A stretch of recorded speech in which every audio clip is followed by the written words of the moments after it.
Ya, dan apakah kalau saya bertobat dosa zina saya yang lalu bisa diampuni Allah Subhanahu wa taala? Saya senang sekali dengan pertanyaannya. Ada dosa yang bisa melebihi Fir'aun dari perbuatan zina. Dosa yang bisa melebihi Fir'aun. Nanti kita lihat. Ya, dua secara istilah. Ini yang dimaksudkan dalam Islam. Jadi kalau disebutkan zina, maksudnya yang ini. Zina secara istilah. Terminologi. Wa ma'na zina fi syariatil islamiyah. Adapun pengertian zina dalam syariat Islam adalah terjadinya hubungan seksual, hubungan biologis antara lelaki dan perempuan yang terjadi di luar pernikahan resmi secara syar'i. Awas, awas. Penting kalimat syar'inya, sebab kalau melanggar syar'i, ya itu tetap zina juga. Awas, hati-hati ya. Hubungan seksual, sudah dipahami, antara pria dan wanita, laki-laki perempuan, terjadi di luar pernikahan, jadi nggak nikah. Ya, awas, hati-hati. Atau terjadi dengan pernikahan, tapi tidak secara syar'i, nggak sesuai dengan syariat Islam. Misal, Islam melarang seorang laki-laki beriman, ya menikah dengan perempuan musyrik. Atau sebaliknya, perempuan beriman dinikahkan dengan laki-laki musyrik. Perhatikan redaksi saya.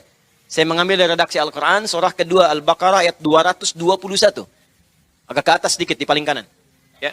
وَلَا تَنْكِحُ الْمُشْرِكَاتِ حَتَّى يُؤْمِنْ وَلَأَمَةٌ مُؤْمِنَةٌ خَيْرٌ مِّن مُشْرِكَةٍ وَلَوْ أَعْجَبَتْكُمْ وَلَا تُنْكِحُ الْمُشْرِكِينَ حَتَّى يُؤْمِنُوا وَلَعَبْدٌ مُؤْمِنٌ خَيْرٌ مِّن مُشْرِكٍ وَلَوْ أَعْجَبَكُمْ أُولَٰئِكَ يَدْعُونَ إِلَى النَّارِ.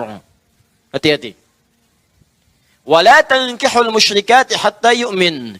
Dan jangan sampai pria-pria beriman itu menikahi perempuan-perempuan musyrik kecuali sebelum menikah dia mau beriman dulu. Hati-hati. Artinya pernikahan itu dilarang. Gak boleh. Hati-hati ya. Hati-hati. Jadi bisa hubungan terjadi di luar pernikahan atau kemudian terjadi dengan pernikahan tapi tidak dengan cara yang syar'i, maka tetap dipandang sebagai zina. Sampai dia bertobat, kecuali kemudian bersyahadat, masuk Islam, maka gugur semuanya yang dulu dan berlanjut rumah tangganya. Seperti di masa-masa lalu Nabi SAW.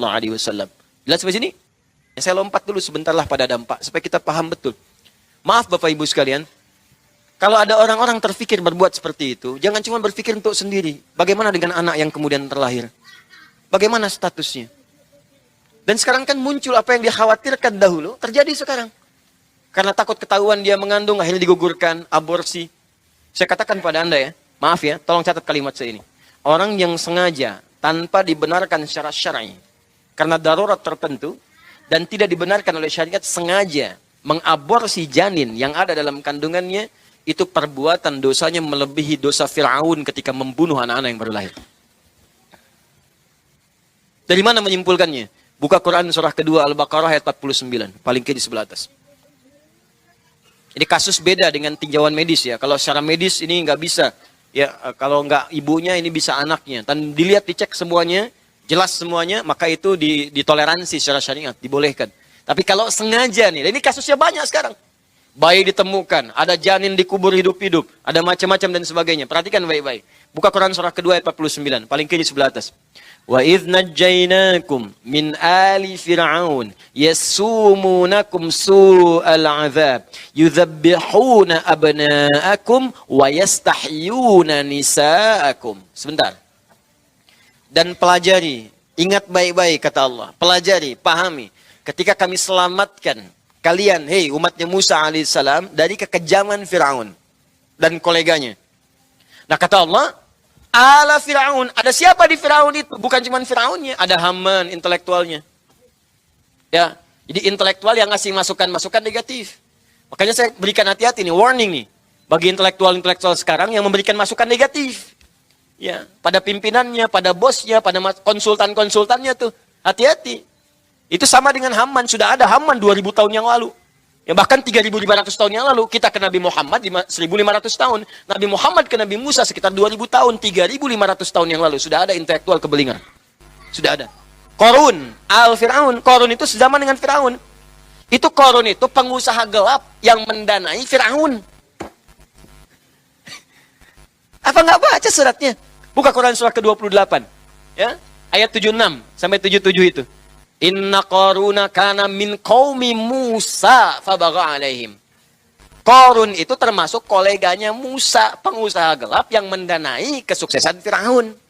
Firaun menjamin bisnisnya lancar. Dua-duanya ditenggelamkan, satu pakai air lautan, yang kedua likuifasi pakai tanah. Fakhosatna bi. Gitu. Jadi kalau ada yang main-main dengan itu, pengusaha gelap penyokong yang atas atau sebaliknya, maka tunggu saja, Allah sudah tunjukkan kepadanya, nih, saya tetapkan pada Firaun, jangan diikuti. Saya tetapkan pada Qarun, jangan jadikan teladan. Paham sampai sini? Tapi yang paling dahsyat, disampaikan kepada Qarun akan ada seorang yang akan meluruskan. Akan ada seseorang yang kemungkinan akan bisa menggoyang tahtam. Maka tiba-tiba Firaun memberikan dekret. Siapa itu? Kata rahib-rahibnya, seorang anak yang akan terlahir dari seorang ibu yang mulia. Maka berikan dekretnya oleh Firaun, keluarkan oleh dia. 2 algojo dampingi setiap ibu yang akan melahirkan di seantero negeri. 2 algojo. 1 untuk mengamati, lahirnya laki-laki atau perempuan. Kalau lahir perempuan, lihat perempuan, bebas hidup. Lahir laki-laki, langsung jatuhkan. Di tempat ibu yang baru melahirkannya. Bayi masih merah, jatuhkan ke tanah, zabbah. Bum, gorok langsung. Di hadapan ibu yang baru melahirkannya. Ingat, ini perbuatan dicela oleh Allah dengan kalimat su'al azab. Seburuk-buruknya hukuman.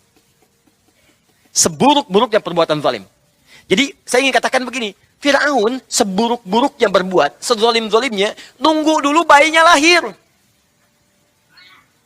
Nunggu lahir dulu, lahir, perempuan bebas, masih ada peluang bebas. Laki-laki, gorok, habisi. Disebut su'al azam. Orang sekarang belum lahir sudah dieksekusi, dia nggak peduli laki-laki atau perempuan. Firaun seburuk-buruknya, tunggu lahir, perempuan boleh hidup, laki-laki bunuh. Orang sekarang belum lahir sudah nggak peduli laki-laki atau perempuan, langsung eksekusi, bahkan dalam janinnya. Aborsi, keluarkan. Maka saya katakan dia melakukan perbuatan yang lebih buruk dibandingkan dengan Firaun. Jadi jika Firaun saja disebut su'al azab, maka bagaimana dengan yang ini? Hati-hati. Tapi pertanyaannya, kenapa terjadi itu? Karena ini pengantarnya, ini dahsyat ini. Di dampak zina itu melahirkan dosa turunan. Pembunuhan. Itu udah pasti itu. Ya, perselisihan. Karena takut ketahuan pasangan yang dieksekusi. Saya mau tanya pada Anda, terjadi nggak sekarang? Ada nggak perbuatan itu? Banyak. Ada pembunuhan, ada yang dimasukkan ini, masukkan itu, bahkan dibunuh dengan cara yang sadis. Ada yang dimasukkan toilet, dimasukkan dikubur hidup-hidup, disiram pakai air panas, macam-macam. Kenapa? Karena takut dengan ini dampaknya ini. Ini sebetulnya di zaman Nabi Isa alaihissalam sudah pernah kejadian begini. Bahkan mohon maaf ya, sesoleh-solehnya seseorang, kalau tidak bisa menjaga dari perbuatan ini, dia bisa berbuat salah. Karena pernah ada seorang abid yang ketitipan seorang perempuan. Titipkan di tempatnya. Kerjaan setan. Makanya mesti hati-hati juga tuh. Seustad-ustadnya juga, kalau jamaahnya itu yang diajarkan, tetap mesti ada batas. Kalau perempuan semua ada batas. Ada kunjungan mesti ada batas. Ya, dampingi, harus tahu ada orang dampingi macam-macam. Karena bisa keliru, bisa salah. Pengobatan hati-hati, sesoleh-solehnya orang. Kalau ngobatin misalnya perempuan, nggak boleh dalam kamar berdua sendirian. Bisa bahaya gitu. Dan seterusnya. Nah, jadi yang seperti itu pernah kejadian zaman Nabi Isa alaihissalam. Begitu datang, titipkan kemudian di tempat orang soleh ini, orangnya pergi kemudian. Ya tadinya biasa diajarin, tapi karena nggak ada yang lain, akhirnya terjadilah perbuatan itu. Begitu terjadi, dia bingung, mabuk tuh, minum minuman, udah salah lagi. Begitu minum minuman keras, mabuk lagi kan, nggak sadar, takut ketahuan orang, dibunuh perempuannya. Tuh, zina, mabuk, makanya perbuatan zina itu selalu akan bersanding dengan khamar. Belum dampak yang lain. Begitu anak itu lahir misalnya. Coba. Bagaimana status anak itu? Terputus nasabnya. Apa nggak kasihan pada orang ini? Dan itu terbawa seumur hidupnya. Tapi sayangnya Allah menjadikan dia tetap diberikan nasab pada ibunya. Cuman ketika dia menikah, kemudian bapak biologisnya ada, kan nggak punya nasab.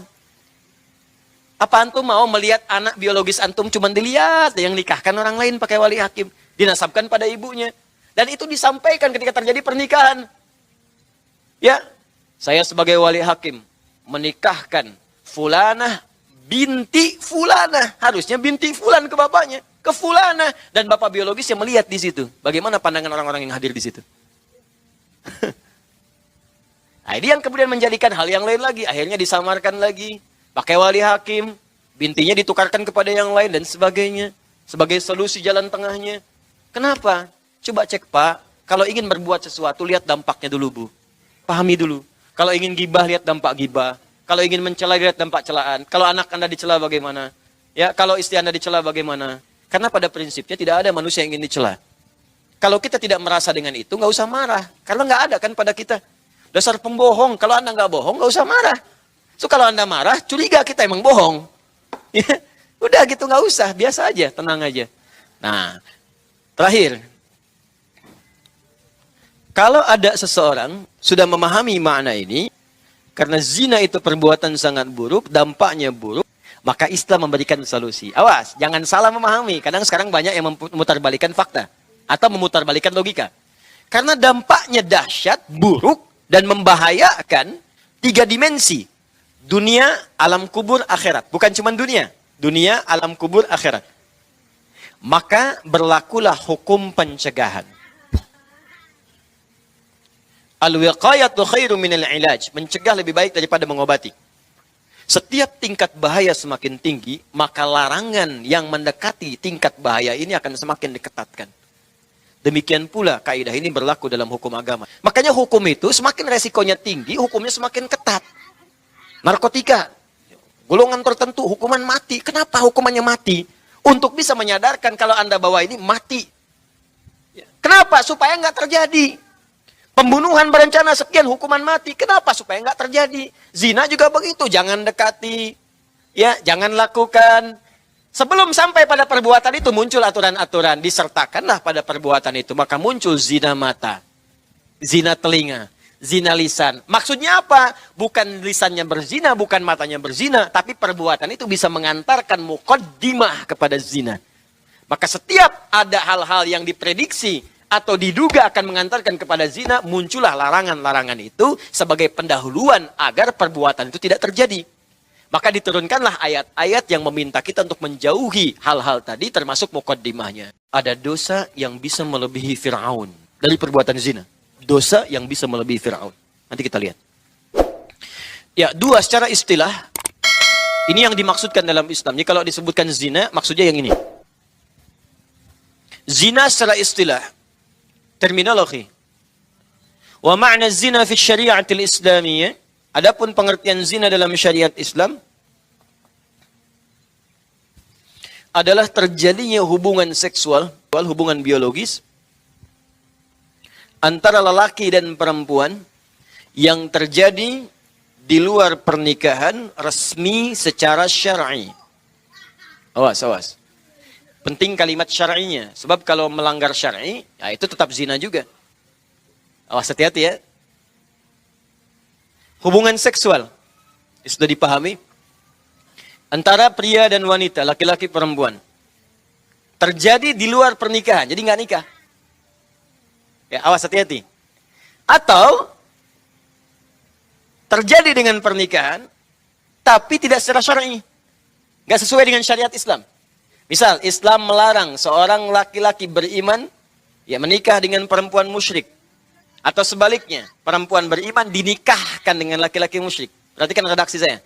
Saya mengambil dari redaksi Al-Quran, surah kedua Al-Baqarah ayat 221. Agak ke atas sedikit di paling kanan. Ya. وَلَا تَنْكِحُوا الْمُشْرِكَاتِ حَتَّى يُؤْمِنْ وَلَا أَمَةٌ مُؤْمِنَةٌ خَيْرٌ مِّن مُشْرِكَةٍ وَلَوْ أَعْجَبَتْكُمْ وَلَا تُنْكِحُوا الْمُشْرِكِينَ حَتَّى يُؤْمِنُوا وَلَا عَبْدٌ مُؤْمِنٌ خَيْرٌ مِّن مُشْرِكٍ وَلَوْ أَعْجَبَكُمْ أُولَئِكَ يَدْعُونَ إِلَى النَّارِ. Hati-hati. وَلَا تَنْكِحُوا الْمُشْرِكَاتِ حَتَّى يُؤْمِنْ. Dan jangan sampai pria-pria beriman itu menikahi perempuan-perempuan musyrik kecuali sebelum menikah dia mau beriman dulu. Hati-hati. Artinya pernikahan itu dilarang. Gak boleh. Hati-hati ya. Hati-hati. Jadi bisa hubungan terjadi di luar pernikahan atau kemudian terjadi dengan pernikahan tapi tidak dengan cara yang syar'i, maka tetap dipandang sebagai zina. Sampai dia bertobat, kecuali kemudian bersyahadat, masuk Islam, maka gugur semuanya yang dulu dan berlanjut rumah tangganya. Seperti di masa-masa lalu Nabi Shallallahu Alaihi Wasallam. Jelas sampai sini? Ya, saya lompat dulu sebentarlah pada dampak, supaya kita paham betul. Maaf Bapak Ibu sekalian, kalau ada orang-orang terfikir berbuat seperti itu, jangan cuma berpikir untuk sendiri. Bagaimana dengan anak yang kemudian terlahir? Bagaimana statusnya? Dan sekarang kan muncul apa yang dikhawatirkan dahulu, terjadi sekarang. Karena takut ketahuan dia mengandung, akhirnya digugurkan, aborsi. Saya katakan pada Anda ya, maaf ya, tolong catat kalimat saya ini. Orang yang sengaja, tanpa dibenarkan secara syar'i, karena darurat tertentu, dan tidak dibenarkan oleh syariat, sengaja mengaborsi janin yang ada dalam kandungannya, itu perbuatan dosanya melebihi dosa Fir'aun ketika membunuh anak-anak yang baru lahir. Dari mana menyimpulkannya? Buka Quran surah kedua Al-Baqarah ayat 49, paling kiri sebelah atas. Ini kasus beda dengan tinjauan medis ya. Kalau secara medis ini nggak bisa. Ya, kalau nggak ibunya ini bisa anaknya. Dan dilihat, dicek semuanya, jelas semuanya, maka itu ditoleransi secara syariat, dibolehkan. Tapi kalau sengaja nih, ini kasusnya banyak sekarang. Bayi ditemukan, ada janin dikubur hidup-hidup, ada macam-macam dan sebagainya. Perhatikan baik-baik. Buka Quran surah kedua ayat 49, paling kiri sebelah atas. Wa idh najjaynakum min ali fir'aun yasumunakum su'al 'adzab yudzabbihuna abna'akum wa yastahyuna nisa'akum. Sebentar. Dan pelajari, ingat baik-baik kata Allah. Pelajari, pahami. Ketika kami selamatkan kalian, hei umatnya Musa alaihissalam, dari kekejaman Fir'aun dan koleganya. Nah kata Allah, ala Fir'aun. Ada siapa di Fir'aun itu? Bukan cuma Fir'aunnya, ada Haman, intelektualnya. Ya, jadi intelektual yang ngasih masukan-masukan negatif. Makanya saya berikan hati-hati nih, warning nih. Bagi intelektual-intelektual sekarang yang memberikan masukan negatif. Ya, pada pimpinannya, pada bosnya, pada konsultan-konsultannya tuh. Hati-hati. Itu sama dengan Haman. Sudah ada Haman 2000 tahun yang lalu. Ya, bahkan 3.500 tahun yang lalu, kita ke Nabi Muhammad 1.500 tahun. Nabi Muhammad ke Nabi Musa sekitar 2.000 tahun, 3.500 tahun yang lalu. Sudah ada intelektual kebelingan. Sudah ada. Qarun, Al-Fir'aun. Qarun itu sezaman dengan Fir'aun. Itu Qarun itu pengusaha gelap yang mendanai Fir'aun. Apa nggak baca suratnya? Buka Quran surah ke-28. Ya, ayat 76 sampai 77 itu. Inna Qaruna kana min qaumi Musa fabagha alaihim. Qarun itu termasuk koleganya Musa, pengusaha gelap yang mendanai kesuksesan Fir'aun. Fir'aun menjamin bisnisnya lancar. Dua-duanya ditenggelamkan, satu pakai air lautan, yang kedua likuifasi pakai tanah. Fakhosat nabi. Gitu. Jadi kalau ada yang main-main dengan itu, pengusaha gelap penyokong yang atas atau sebaliknya, maka tunggu saja, Allah sudah tunjukkan kepadanya, nih, saya tetapkan pada Fir'aun, jangan diikuti. Saya tetapkan pada Qarun, jangan jadikan teladan. Paham sampai sini? Tapi yang paling dahsyat, disampaikan kepada Qarun akan ada seorang yang akan meluruskan. Akan ada seseorang yang kemungkinan akan bisa menggoyang tahtam. Maka tiba-tiba Fir'aun memberikan dekret.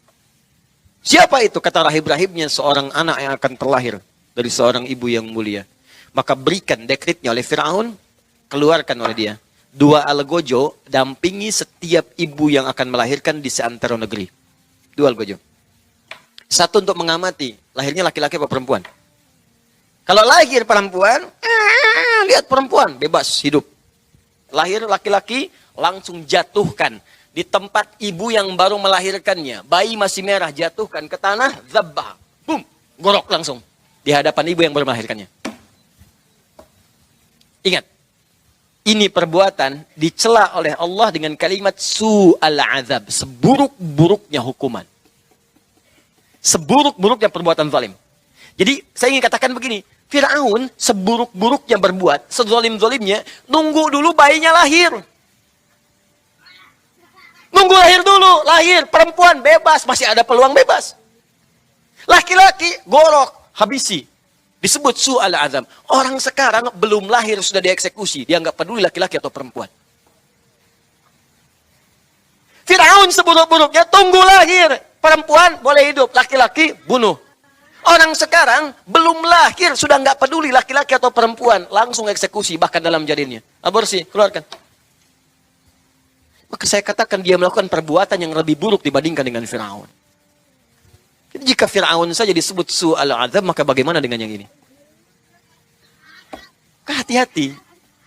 Tapi pertanyaannya, kenapa terjadi itu? Karena ini pengantarnya, ini dahsyat ini. Di dampak zina itu melahirkan dosa turunan. Pembunuhan. Itu udah pasti itu. Ya, perselisihan. Karena takut ketahuan pasangan yang dieksekusi. Saya mau tanya pada Anda, terjadi nggak sekarang? Ada nggak perbuatan itu? Banyak. Ada pembunuhan, ada yang dimasukkan ini, masukkan itu, bahkan dibunuh dengan cara yang sadis. Ada yang dimasukkan toilet, dimasukkan dikubur hidup-hidup, disiram pakai air panas, macam-macam. Kenapa? Karena takut dengan ini dampaknya ini. Ini sebetulnya di zaman Nabi Isa alaihissalam sudah pernah kejadian begini. Bahkan mohon maaf ya, sesoleh-solehnya seseorang, kalau tidak bisa menjaga dari perbuatan ini, dia bisa berbuat salah. Karena pernah ada seorang abid yang ketitipan seorang perempuan, titipkan di tempatnya. Kerjaan setan. Makanya mesti hati-hati juga tuh. Seustad-ustadnya juga, kalau jamaahnya itu yang diajarkan, tetap mesti ada batas. Kalau perempuan semua ada batas. Ada kunjungan mesti ada batas. Ya, dampingi, harus tahu ada orang dampingi macam-macam. Karena bisa keliru, bisa salah. Pengobatan hati-hati, sesoleh-solehnya orang, kalau ngobatin misalnya perempuan, nggak boleh dalam kamar berdua sendirian. Bisa bahaya gitu, dan seterusnya. Nah, jadi yang seperti itu pernah kejadian zaman Nabi Isa alaihissalam. Begitu datang, titipkan kemudian di tempat orang soleh ini, orangnya pergi kemudian. Ya tadinya biasa diajarin, tapi karena nggak ada yang lain, akhirnya terjadilah perbuatan itu. Begitu terjadi, dia bingung, mabuk tuh. Minum minuman, udah salah lagi. Begitu minum minuman keras, mabuk lagi kan? Nggak sadar, takut ketahuan orang, dibunuh perempuannya. Tuh, zina, mabuk, makanya perbuatan zina itu selalu akan bersanding dengan khamar. Belum dampak yang lain, begitu anak itu lahir misalnya, coba, bagaimana status anak itu? Terputus nasabnya. Apa nggak kasihan pada orang ini? Dan itu terbawa seumur hidupnya. Tapi sayangnya Allah menjadikan dia tetap diberikan nasab pada ibunya. Cuman ketika dia menikah, kemudian bapak biologisnya ada, kan nggak punya nasab. Apa antum mau melihat anak biologis antum cuman dilihat, yang nikahkan orang lain pakai wali hakim, dinasabkan pada ibunya. Dan itu disampaikan ketika terjadi pernikahan. Ya, saya sebagai wali hakim menikahkan fulanah binti fulanah. Harusnya binti fulan ke bapaknya, ke fulanah, dan bapak biologis yang melihat di situ. Bagaimana pandangan orang-orang yang hadir di situ? Nah, ini yang kemudian menjadikan hal yang lain lagi. Akhirnya disamarkan lagi, pakai wali hakim, bintinya ditukarkan kepada yang lain dan sebagainya. Sebagai solusi jalan tengahnya. Kenapa? Coba cek Pak, kalau ingin berbuat sesuatu, lihat dampaknya dulu Bu. Pahami dulu. Kalau ingin gibah, lihat dampak gibah. Kalau ingin mencela, lihat dampak celaan. Kalau anak Anda dicela bagaimana? Ya, kalau istri Anda dicela bagaimana? Karena pada prinsipnya tidak ada manusia yang ingin dicela. Kalau kita tidak merasa dengan itu, nggak usah marah. Karena nggak ada kan pada kita. Dasar pembohong, kalau Anda nggak bohong, nggak usah marah. So, kalau Anda marah, curiga kita emang bohong. Ya, udah gitu, nggak usah, biasa aja, tenang aja. Nah, terakhir. Kalau ada seseorang sudah memahami makna ini, karena zina itu perbuatan sangat buruk, dampaknya buruk, maka Islam memberikan solusi. Awas, jangan salah memahami. Kadang sekarang banyak yang memutarbalikkan fakta atau memutarbalikkan logika. Karena dampaknya dahsyat, buruk, dan membahayakan 3 dimensi. Dunia, alam kubur, akhirat. Bukan cuma dunia. Dunia, alam kubur, akhirat. Maka berlakulah hukum pencegahan. Al-wiqayatu khairu minal ilaj. Mencegah lebih baik daripada mengobati. Setiap tingkat bahaya semakin tinggi, maka larangan yang mendekati tingkat bahaya ini akan semakin diketatkan. Demikian pula kaidah ini berlaku dalam hukum agama. Makanya hukum itu semakin resikonya tinggi, hukumnya semakin ketat. Narkotika, golongan tertentu, hukuman mati. Kenapa hukumannya mati? Untuk bisa menyadarkan kalau Anda bawa ini mati. Kenapa? Supaya nggak terjadi. Pembunuhan berencana sekian, hukuman mati. Kenapa? Supaya nggak terjadi. Zina juga begitu, jangan dekati, ya, jangan lakukan. Sebelum sampai pada perbuatan itu muncul aturan-aturan, disertakanlah pada perbuatan itu, maka muncul zina mata, zina telinga, zina lisan. Maksudnya apa? Bukan lisannya berzina, bukan matanya berzina, tapi perbuatan itu bisa mengantarkan muqaddimah kepada zina. Maka setiap ada hal-hal yang diprediksi atau diduga akan mengantarkan kepada zina, muncullah larangan-larangan itu sebagai pendahuluan agar perbuatan itu tidak terjadi. Maka diturunkanlah ayat-ayat yang meminta kita untuk menjauhi hal-hal tadi, termasuk mukaddimahnya. Saya mau berikan rahasia di malam hari ini. Ada amalan-amalan tertentu yang saat dikerjakan bisa memasukkan kita ke dalam surga yang sangat spesial. Dan malam hari ini kita akan belajar satu amalan yang sangat penting yang saat dikerjakan bukan sekedar orang itu masuk surga, tapi dia akan menggandeng bapaknya, gandeng ibunya. Jadi ibu yang telah mengandungnya 9 bulan 10 hari, memberikan ASI, ayahnya yang peluh keringat kemudian merawatnya, tiba-tiba saat ke surga digandeng tangan kanan dan kirinya. Istrinya pun kemudian ikut dengannya. Kalau istrinya yang mengerjakan, suaminya ikut. Bahkan kata Al-Quran langsung, kata Allah langsung, dia bisa menggandeng anaknya, cucunya, dan yang paling dahsyat, satu keluarga besar masuk surga karena orang ini, dan langsung dipertunjukkan semua ke penduduk langit dan bumi, bahkan disambut oleh malaikat di semua pintu surga. Dan malaikat mengatakan, Salamun alaikum bima sabartum. Selamat keluarga besar ini, selamat. Anda telah sabar mengerjakan satu amalan saat di dunia, sekarang kami sambut di akhirat, diperkenalkan oleh Allah Subhanahu wa taala. Fa ni'ma uqbad dar, silahkan nikmati surga yang telah dijanjikan, yang kenikmatannya tidak pernah dirasakan sebelumnya. Itu yang akan kita turunkan, bagaimana masuk surga dengan amalan yang disebutkan dalam Al-Qur'an dan sunnah Rasulullah sallallahu alaihi wasallam. Wa basyiril ladzina amanu wa 'amilus shalihat أن لهم جنات تجري من تحتها الأنهار كلما رزقوا منها من ثمرة رزقا قالوا هذا الذي رزقنا من قبل وأتوا به متشابها. Kata Allah Muhammad sallallahu alaihi wasallam, berikan kabar gembira bahwa ada di kalangan manusia yang sudah aku janjikan surga. Jadi ada manusia yang belum meninggal tapi sudah dijamin oleh Allah dengan berita gembira akan masuk surga. Jadi kita fokus ya, ada manusia belum wafat tapi dijamin oleh Allah orang ini akan masuk surga. Berikan kabar gembira pada golongan dari manusia bahwa aku sudah siapkan surga untuk mereka. Nah, ini ada rumus dalam tafsir, di ilmu tafsir. Kalau ada berita disampaikan dalam Al-Quran tentang kebaikan, maka jangan dihukumi kebaikan itu terbatas pada orang tertentu. Disebutkan kemudian informasinya supaya kita menjadi bagian darinya. Seakan-akan Allah ingin katakan, saya berikan berita gembira pada siapapun yang pengen ke surga. Ada orang dulu, ada orang sekarang, ada orang nanti. Kalau Anda ingin mendapatkan surga dan dijamin masuk surga sebelum wafat, maka kata Allah, kerjakan apa yang akan saya sampaikan sekarang ini. Nanti seperti itu banyak dalam Al-Quran. Misal, nanti di Al-Quran ada kisah tentang orang yang saat sakit, luar biasa sakitnya. Kata medis tidak mungkin sembuh. Kata klinis mustahil ini sembuh. Tapi kemudian dia melakukan satu amalan yang amalannya diabadikan dalam Al-Quran. Begitu kemudian diamalkan ini, seketika diberikan kesembuhan oleh Allah. Tapi di ujung ayatnya, Allah berikan pesan, kalau ada orang yang sakit di masa kapanpun mengerjakan amalan yang sama, maka aku akan sembuhkan seperti hamba yang ini disembuhkan. Itu terdapat di Al-Quran surah ke-21 Al-Anbiya ayat 83-84, kisah Nabi Ayyub alaihi salam. Ada lagi orang-orang yang dalam kehidupannya, teman-teman sekalian, tidak luput dari ujian. Ada yang kemudian dalam dagang kemudian ditipu, ada yang kemudian dalam rumah tangganya sulit, ada yang dalam dakwahnya sulit. Maka bahkan saking sulitnya, ada yang dizalimi, ada yang kemudian dimasukkan ke dalam ikan paus, dilempar ke laut. Saking luar biasa dahsyatnya. Tapi melakukan satu amalan, begitu amalan itu dikerjakan, kata Allah, kami selamatkan dia dan kami akan selamatkan orang-orang beriman di kemudian hari yang mengalami peristiwa serupa dan mengamalkan amalan yang sama. Jadi kalau disebutkan dalam Al-Quran satu amalan, maka kaidah tafsirnya al-ibaratu bi'umumil lafzi la bi khususis sababi. Bukan dikhususkan pada kalangan tertentu, tapi dibuka untuk semua orang yang ingin mendapatinya. Paham insyaallah? Dari kaidah ini saya akan berdiri.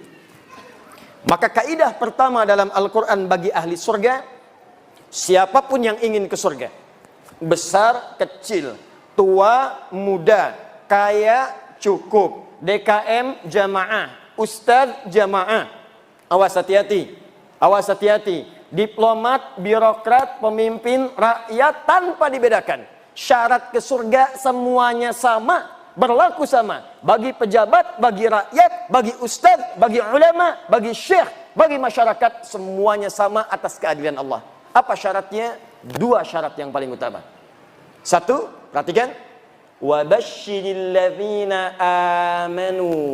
Muhammad sallallahu alaihi wasallam berikan kabar gembira bagi orang yang pengen ke surga, maka syarat pertamanya dia mesti beriman kepada Allah Subhanahu wa taala. Apa syarat yang pertama? Iman. Boleh saya tulis di sini? Boleh. Saya cek sebentar. Ibu, kelihatan ini, Bu? Masya Allah kelihatan. Belum saya tulis sudah kelihatan. Itu imannya kuat, Pak. Cuman di Baitur Rahman belum saya tulis sudah kelihatan, luar biasa. Mak-mak masak ini. Al-iman. Lihat sini, saya coba berikan dulu ilmu tafsirnya dari kaidah bahasa, ilmu nahwu.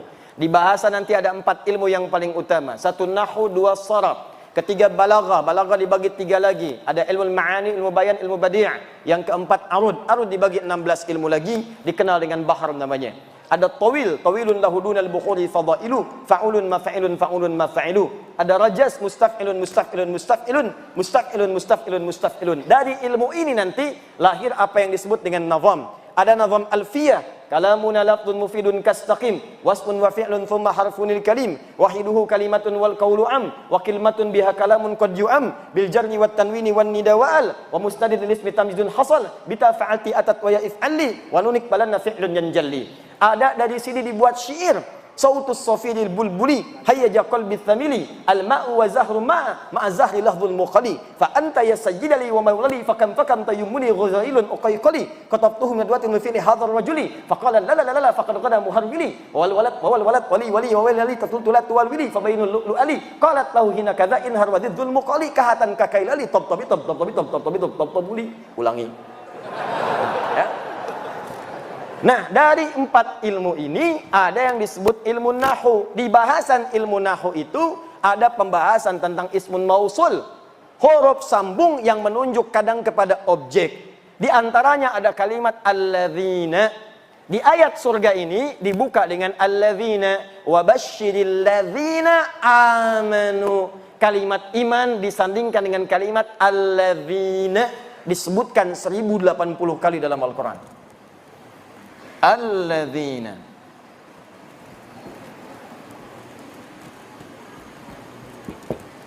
Disebutkan 1080 kali dalam Al-Quran.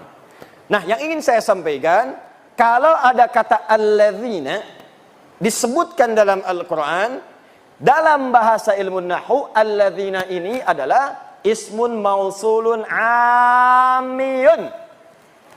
Isim mausul penunjuk kata sambung pada objek yang sifatnya umum, mencakup semua kalangan tanpa batas. Mau besar, kecil, tua, muda, laki-laki, perempuan, yang kaya, yang cukup, yang status tinggi, statusnya cukup, semua tanpa kecuali. Seakan-akan Allah ingin katakan begini cara ngajinya.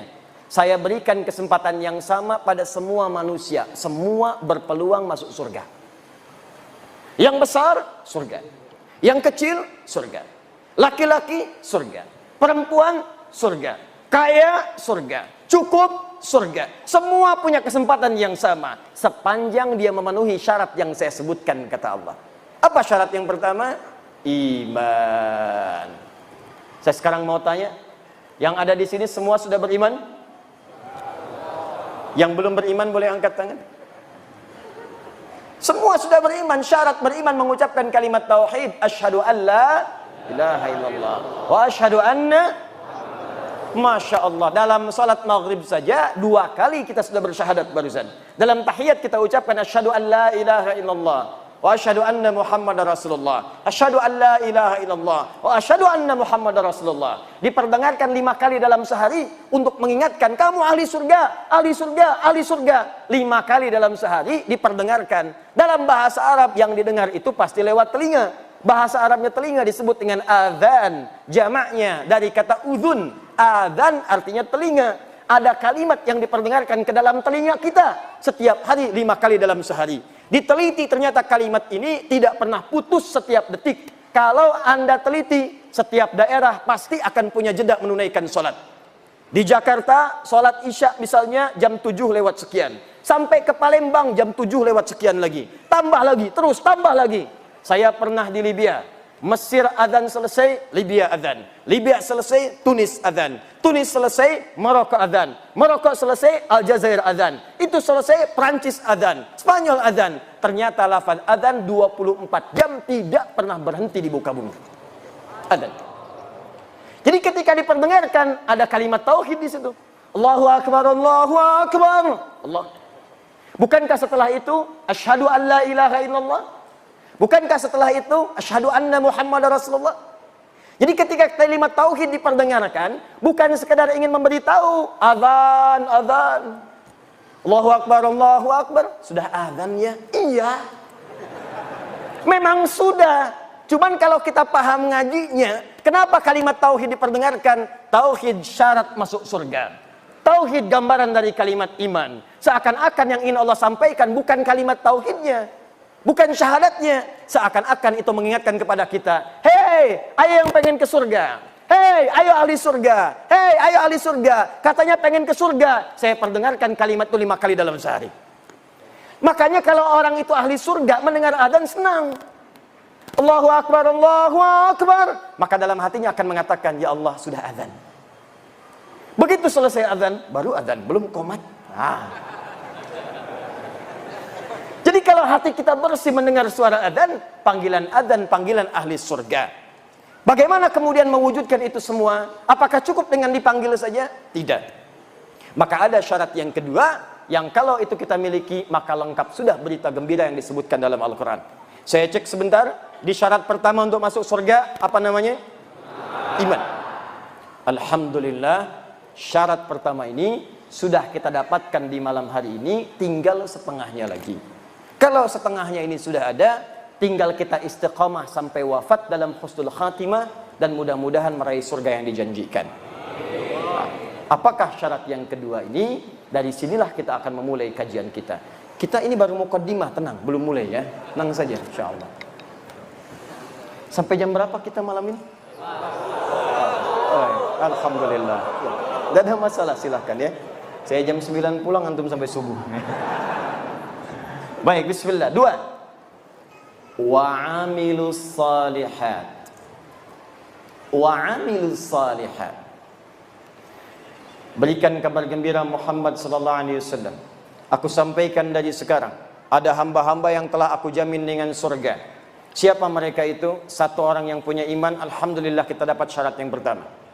Tapi tidak cukup meraih surga dengan iman saja. Ada yang kedua yang Allah sebutkan, ini yang kemudian pembuktian dari iman yang dimaksudkan. Apa itu?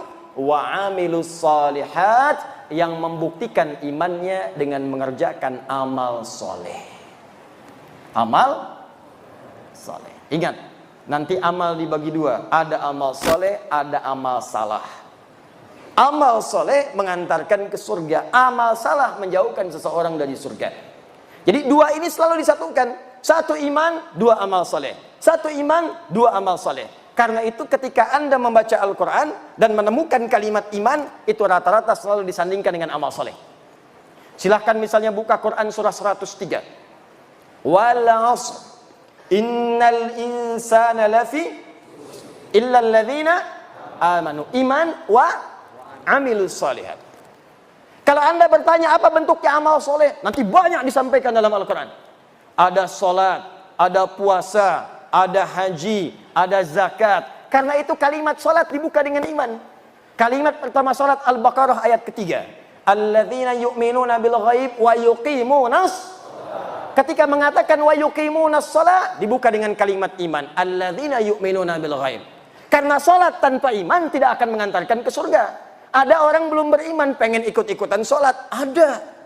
Buka YouTube, lihat. Ada orang di Eropa ingin ikutan salat tapi iman tidak ada, maka salatnya hanya sekedar mengikuti saja, tidak melahirkan jaminan surga baginya. Paham sampai di sini? Ada juga orang beriman gak mau salat, celaka juga. Anda bayangkan, orang yang salat saja masih belum aman kalau ada riya dalam salatnya, apalagi orang yang tidak salat. Fawailul lil musallin. Celaka orang salat. Siapa yang celaka itu? Alladzina hum an salatihim sahun. Orang yang lalai dalam salatnya. Kenapa dia lalai? Alladzina hum yura'un. Sebelum salat selfie dulu. Ceklik. Sub nomor 1. Update di media sosial. Baik. Begitu diupdate, seketika kemudian menurunkan statusnya, habis pahalanya seketika. Puasa, amal soleh. Ketika kita berpuasa, dibuka dengan kalimat iman. Al-Baqarah 183. Ya ayyuhalladzina amanu kutiba alaikumus. Kalimat kutiba alaikumus siyam dibuka dengan kata iman. Perhatikan, iman, amal soleh. Iman, amal soleh. Jadi kalau kita konsisten mengerjakan keduanya ini, maka insya Allah ada jaminan surga yang diturunkan kepada kita semuanya.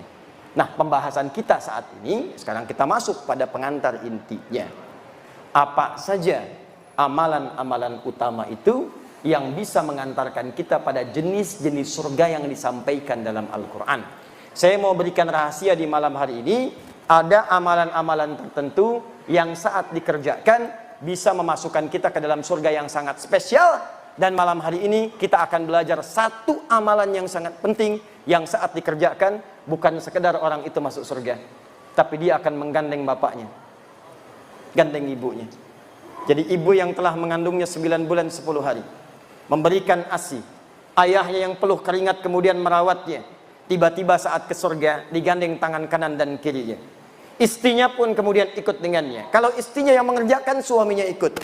Bahkan kata Al-Quran langsung, kata Allah langsung, dia bisa menggandeng anaknya, cucunya, dan yang paling dahsyat, satu keluarga besar masuk surga karena orang ini, dan langsung dipertunjukkan semua ke penduduk langit dan bumi, bahkan disambut oleh malaikat di semua pintu surga. Dan malaikat mengatakan, salamun alaikum bima sabartum. Selamat keluarga besar ini, selamat. Anda telah sabar mengerjakan satu amalan saat di dunia, sekarang kami sambut di akhirat, diperkenalkan oleh Allah Subhanahu wa taala. Fa ni'ma uqbad dar, silahkan nikmati surga yang telah dijanjikan, yang kenikmatannya tidak pernah dirasakan sebelumnya. Itu yang akan kita turunkan, bagaimana masuk surga dengan amalan yang disebutkan dalam Al-Quran dan sunnah Rasulullah sallallahu alaihi wasallam. Siap kita mulai insyaallah? Baik, alhamdulillah. Mari kita mulai pelan-pelan. Bismillah. Ada 3 amalan spesial. Saya ulang, ada 3 amalan spesial yang diisyaratkan dalam Al-Quran dan sunnah Rasulullah SAW, yang kemudian memberikan pintu-pintu surga khusus bagi pengamalnya. Jadi saya tidak usah banyak-banyak sebutkan dulu, 3 dulu saja. Nanti dari 3 ini, kira-kira Bapak Ibu sanggupnya yang mana? Dimulai sekarang, itu saja konsisten dikerjakan. Bapak sanggup masuk lewat pintu yang satu, masuk lewat situ. Sanggup pintu lewat yang kedua, masuk yang ke situ. Sanggup pada pintu yang paling utama, kerjakan dari sekarang, niatkan kerjakan amalan itu sampai wafat, naik status jadi pekerja amalan dimaksudkan. Amalan pertama, awas hati-hati. Amalan ini terkait dengan amalan yang dikerjakan khusus di waktu malam saja. Jadi kalau sudah siang, amalannya tidak ada. Awas hati-hati. Amalan ini hanya dikerjakan di waktu malam saja. Kalau sudah siang, maka amalannya sudah tidak berlaku lagi. Jadi kalau Anda mendapatkan malam, segera kejar amalan ini, karena kalau sudah siang, tidak akan bisa Anda dapatkan lagi. Amalan yang pertama ini disebut dengan tahajud. Disebut dengan apa namanya? Tahajud. Inna fil jannati baban yuqalu tahajjud. Sungguh di surga itu ada satu pintu nanti disebut dengan pintu tahajud, yang hanya masuk ke situ orang-orang yang rajin tahajud. Bahkan dikatakan ainal mutahajjidun, ainal mutahajjidun. Mana ahli tahajud? Mana ahli tahajud? Fa idza dakhaluhu ughliqat. Kalau sudah masuk ahli tahajud, ditutup pintunya serapat mungkin. Jadi yang cuma ikut-ikut nonton melihat orang tahajud tidak bisa masuk. Hanya ahli tahajud tidak bisa masuk. Dan dahsyatnya ahli tahajud ini ketika masuk ke dalam surga yang dimaksudkan, diberikan tempat spesial oleh Allah langsung di taman surga. Jadi kalau Bapak Ibu tinggal di komplek, kemudian tinggalnya di depan taman, enak tidak? Bagus tidak?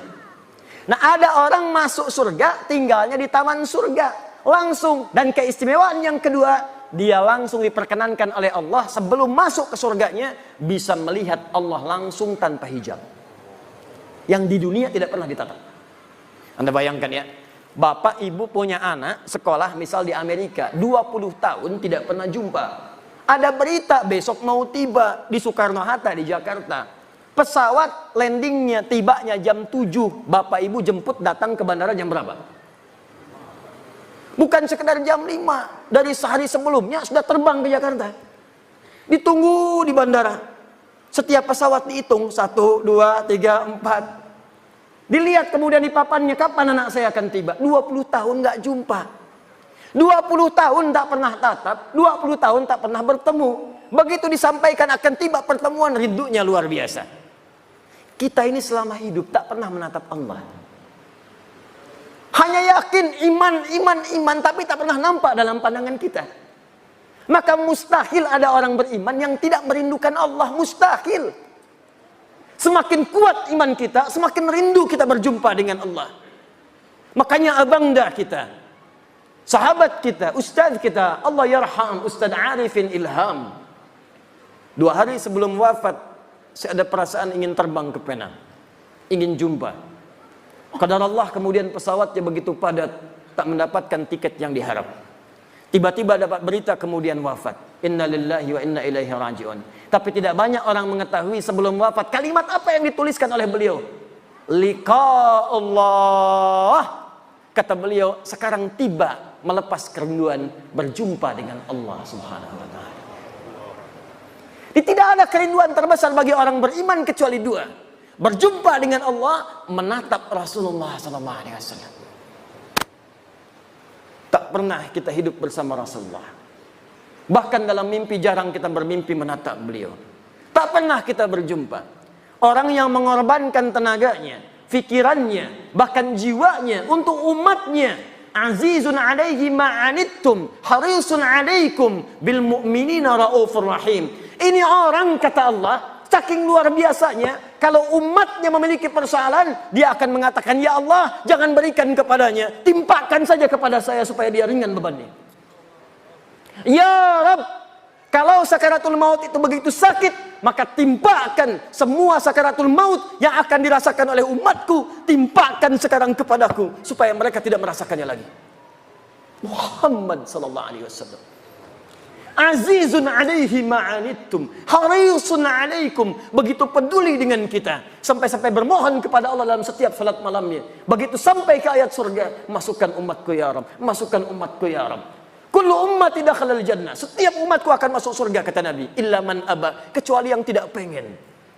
Muhammad sallallahu alaihi wasallam. Tak pernah hidup dengan beliau di dunia, jarang kita menatap di alam mimpi. Maka siapa yang tidak rindu berjumpa dengan Rasulullah SAW di akhirat nanti? Itu kerinduan. Karena itu pengamal amalan yang pertama ini, begitu kemudian dihisab, langsung wajahnya berbinar-binar gembira. Padahal belum masuk ke dalam surganya. Ada yang mengatakan sudah di surga, tapi bukan karena masuk surganya, karena berhasil menatap Allah tanpa hijab yang dia rindukan. Turunlah Quran surah ke-75, namanya surah Al-Qiyamah. Sebelum surga itu dimasuki, terjadi kiamat. Saat hisab berlangsung, muncullah keistimewaan itu. Ayat 22 sampai ayat 23. Perhatikan kalimat Al-Qur'annya. Wujuhu yawma idzin nadhirah.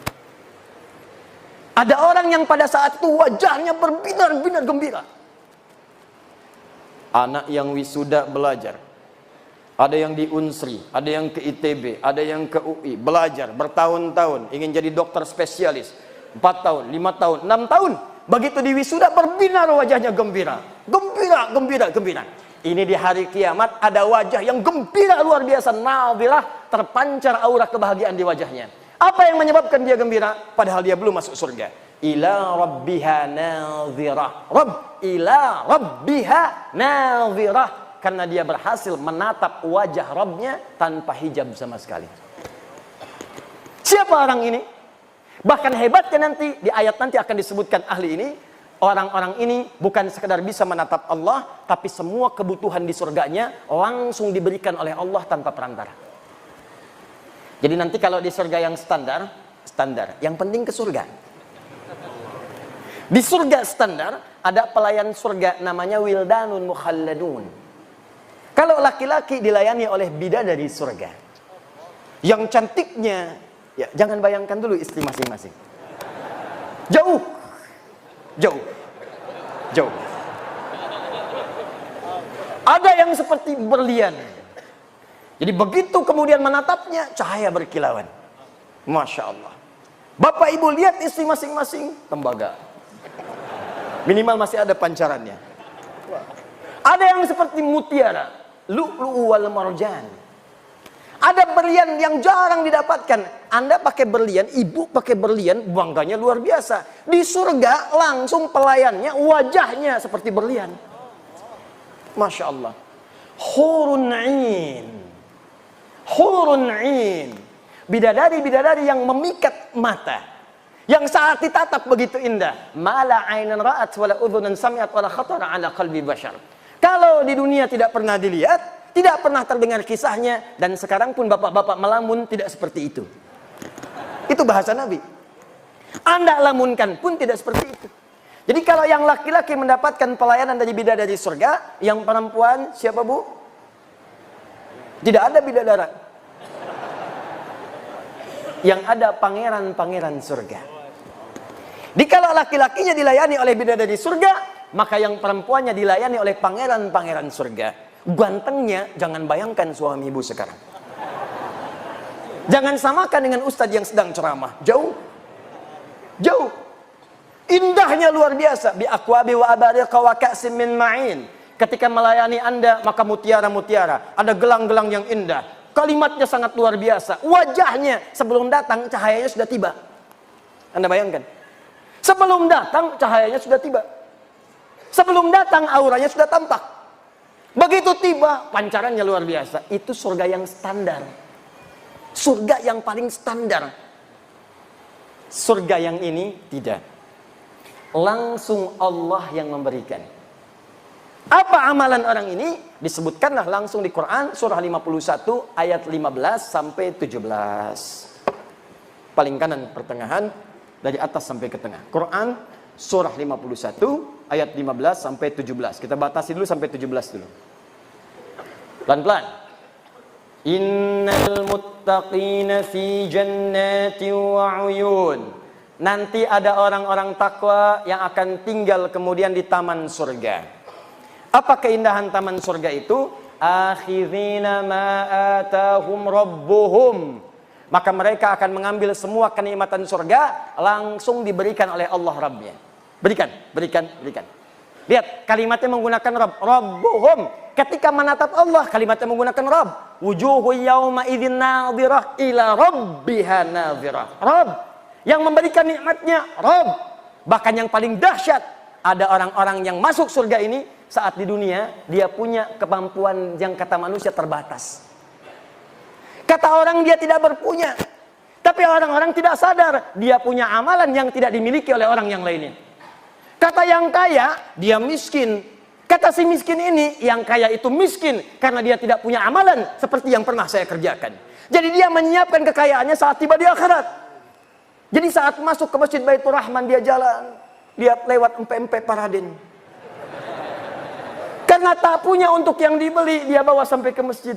Empe-empe Paraden, empe-empe Paraden. Masuk masjid baru mau tahiyatul masjid meninggal. Loh, kullu nafsin dha'iqatul maut. Ya ayatuhan nafsul mutmainnah. Begitu masuk ke dalam surga, dimasukkan ke surganya, yang pertama teringat empe-empe Paraden. Ada itu isyaratnya. Kullama ruziqu minha min thamarati rizqan qalu hadzal ladzi ruziqna min qabl wa utubihi mutasyabiha wa utubihi mutasyabiha. Begitu masuk ke dalam surga, ya Allah, empe-empe Paraden, celing, persis sama seperti yang dipikirkan. Sama persis. Apakah sama Paradennya? Belum tentu.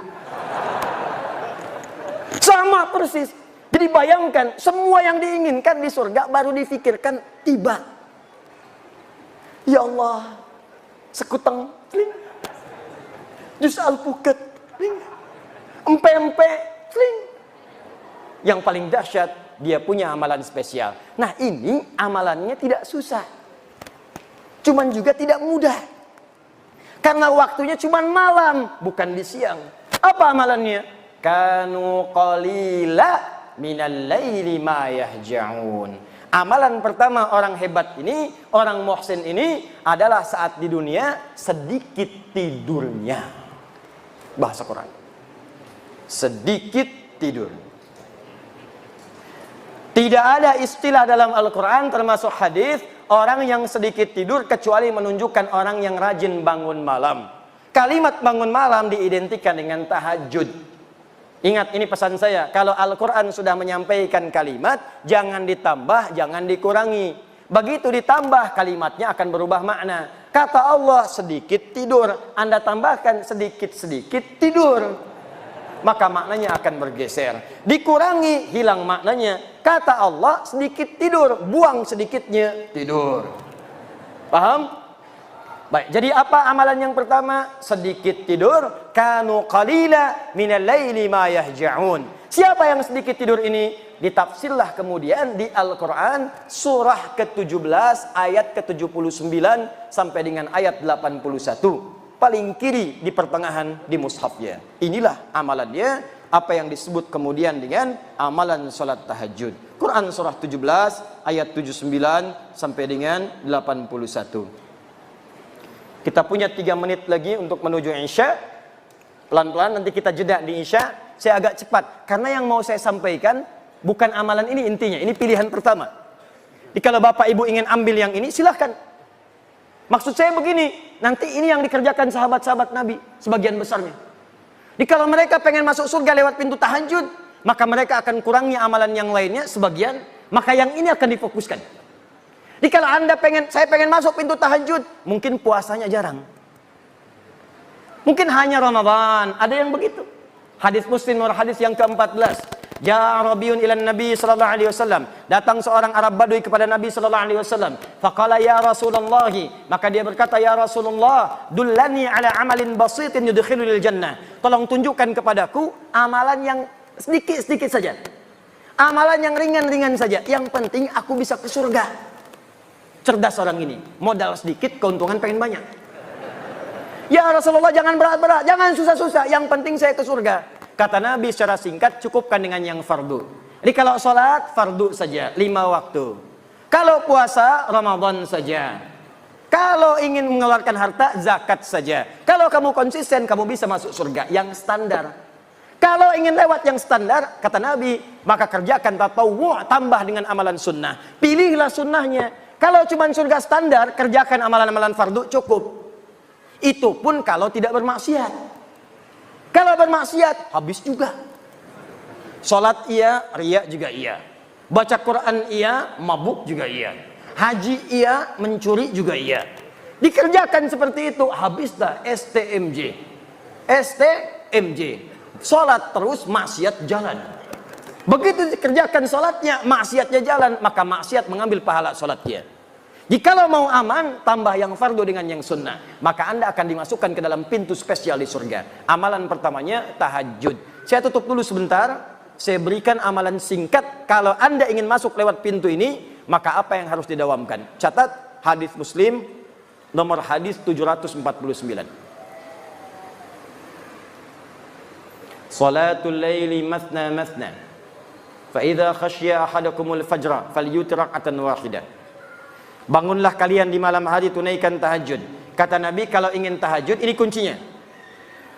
Kalau baru mau memulai, kata Nabi, maka jangan dulu kejar terlampau berat. Kerjakan dulu konsisten. Konsisten 2 rakaat, 2 rakaat.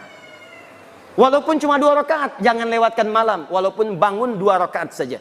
Kalau khawatir fajar akan tiba, maka segera tunaikan witir 1 rakaat. Jadi kalau Anda kerjakan 11 rakaat, 23 rakaat, tapi malam ini sholat, besok tidak. Besok lagi tidak, besok lagi tidak. Lebih disukai orang yang tiap malam bangun, walaupun cuma 2 rakaat, witirnya 1 rakaat. Kalau Anda kerjakan dengan niat minta masuk pintu tahajud, maka besar kemungkinan insya Allah dikabulkanlah dan masuklah ke dalam pintu tahajud yang dimaksudkan. Jelas sampai sini? Jadi kalau ingin masuk lewat pintu tahajud, silahkan masuk. Mulai sekarang jangan tinggalkan sebagian malam walaupun hanya mengerjakan 2 rakaat plus witir 1 rakaat. Nah, sekarang ada yang lebih hebat lagi. dia akan masuk pintu itu dan melewati semua pintu-pintu. Bahkan, maaf ya, dia ini yang paling hebat, amalan dia amalan yang lain, bukan yang tadi, tapi saat dikerjakan, dia akan masuk lewat pintu tahajud, masuk lewat pintu lain, masuk lewat pintu lain. Amalan apakah itu?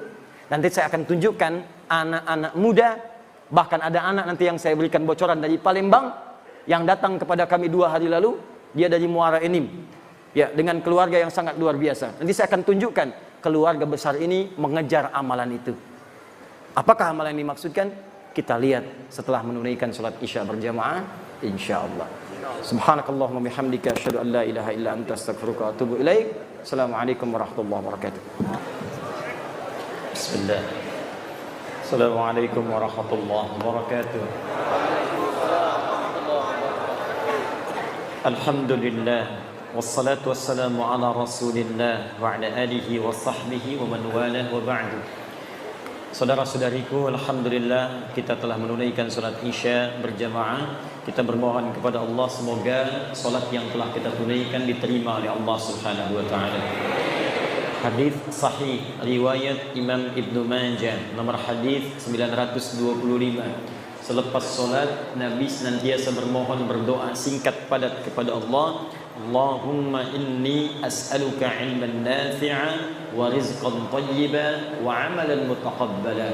Ya Allah, hamba bermohon kepadamu, mohon anugerahkan kepada hamba ya Allah ilmu yang bermanfaat, rizki yang baik, serta terimalah amalan-amalan yang telah kami kerjakan. Semoga dengan itu dikabulkan oleh Allah Subhanahu wa taala. Kita akan cepat karena malam ini nanti saya akan berikan sesuatu yang istimewa sebagai awal perubahan hidup kita mulai malam hari ini insyaallah. Kita mendambakan masuk ke dalam surga. Tapi kata sahabat Ali bin Abi Thalib karramahullahu wajhah, banyak orang mendambakan surga tapi melakukan perbuatan yang menjauhkan ia dari surga. Ada pula orang tidak ingin masuk neraka tapi banyak mengoleksi amalan-amalan yang menjerumuskan ia ke neraka. Maka Allah sampaikan kepada kita amalan-amalan untuk dijauhi supaya menjauh dari neraka dan amalan-amalan spesial yang memasukkan kita ke surga. Sudah kita bahas tadi sebelum Isya, ada amalan spesial pertama yang kalau Anda kerjakan bukan sekedar surga standar biasa, surga istimewa di taman surga, nikmatnya langsung dari Allah dan kenikmatannya luar biasa. Secara singkat amalan utamanya adalah tahajud. Jadi ketika ada ayat tahajud dalam Al-Quran, misal surah ke-17 ayat ke-79 paling kiri sebelah atas sampai 81-nya, Allah sampaikan wa minal laili fatahajjad bihi nafilatan lak. Dan di antara sebagian malam, gak usah ngambil semuanya. Kata Allah, saya tidak ingin berikan kepadamu semua malam, kamu ambil sebagiannya saja, tunaikan tahajud. Tapi ingat baik-baik ya Bu, Pak, teman-teman, tahajud itu asalnya dari kata hajada, aktivitas yang dikerjakan setelah tidur sejenak. Tidur dulu supaya malam bangunnya segar. Nah, bisa Allah mengatakan misalnya fahjad, tahajud, malam bangun. Tapi kenapa ditambah dengan ta dan ada tasydid di ujungnya? Tahajjada. Padahal asal kalimatnya hajada yahjudu. Jadi tahajjada. Di ilmu sharaf punya 12 cabang ilmu lagi. Ada tambahan huruf 1, thulathil mazid di harfin. Tambahan 1 huruf. Kalau ditambahkan ta, di antara maknanya sesuatu yang dikerjakan dengan sungguh-sungguh dan serius. Jadi kalau Anda ingin membangun malam, itu mesti sungguh-sungguh. Mesti serius. Harus ada persiapan, ada usaha. Ini menunjukkan amalan ini, sekalipun kelihatannya mudah, tapi tidak mudah dikerjakan. Kecuali sungguh-sungguh dalam merencanakannya. Kalau di akhirnya ada tasydid, pakai tasydid dari kata syiddah, ini menunjukkan amalan itu tidak mudah dan butuh motivasi 2 kali lipat. Karena itu orang-orang yang pengen tahajud bangunnya 3:30, itu pasang alarm bisa dari jam 2, Pak. Pengen sholat 3:30, pasang alarm jam 2, alarmnya sampai 4 kali. Jam 2:15, 2:30, jam 3, 3:15. Untuk sholat jam 3:30, alarm jam 2:15 untuk mematikan alarm yang kedua. Alarm kedua mematikan alarm yang ketiga. Alarm ketiga untuk alarm yang keempat. Baru yang keempat pun masih ngantuk. Alhamdulillahilladzi ahyana ba'da ma amatana wa ilaihin nusur. Bangun-bangun jam 6. Kelihatannya sedikit. Maka dari itu bagi yang ingin tahajud, silahkan siapkan diri. Anda masuk pintu tahajud ke surga spesial. Dan kalau ingin mulai, jangan membebani diri. Ad-dinu yusrun wala usrun. Agama itu mudah, jangan dipersulit. Maka naik tangga itu jangan langsung naik tangga ke tangga yang kelima, tangga ke-7. Karena tangga dimulai dari tangga pertama, kedua, ketiga, dan seterusnya. Maka kata Nabi di hadis Muslim, nomor hadis 749 dari Ibnu Umar radhiyallahu taala anhuma, salatul laili matna matna. Kalau pengen salat malam, mulai 2 dulu. Kalau sudah nikmat, tambah 2 lagi. Itu pun jangan baca yang panjang-panjang dulu. Faqra'u ma tayassara minal Qur'an. Surah 74, surah ke-73 ayat ke-20. Faqra'u ma tayassara minal Qur'an. Yang gampang-gampang dulu. Mungkin malam pertama kalau nggak pernah tahajud, malam pertama kul dulu. Rakaat kedua kul lagi. Al-Falaq, An-Nas, kul dengan kul. Witirnya kul lagi. Kul huwallahu ahad. Nggak apa-apa.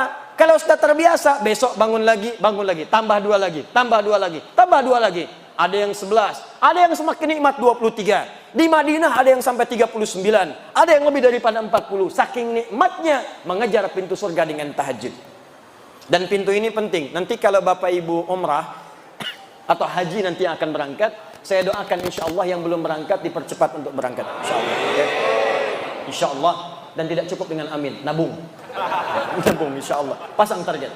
Nanti kalau ke Madinah, masuk Masjid Nabi, saat nanti akan masuk ke Masjid Nabi itu, begitu Anda masuk, nanti ada wilayah khusus yang karpetnya merah, atasnya ada manik-manik lampu. Nah, di wilayah itu ada karpet hijau disebut dengan Raudhah. Sebelah kiri Raudhah, dekat yang makam Nabi itu, kamarnya Nabi, itu nanti ada wilayah Suffah.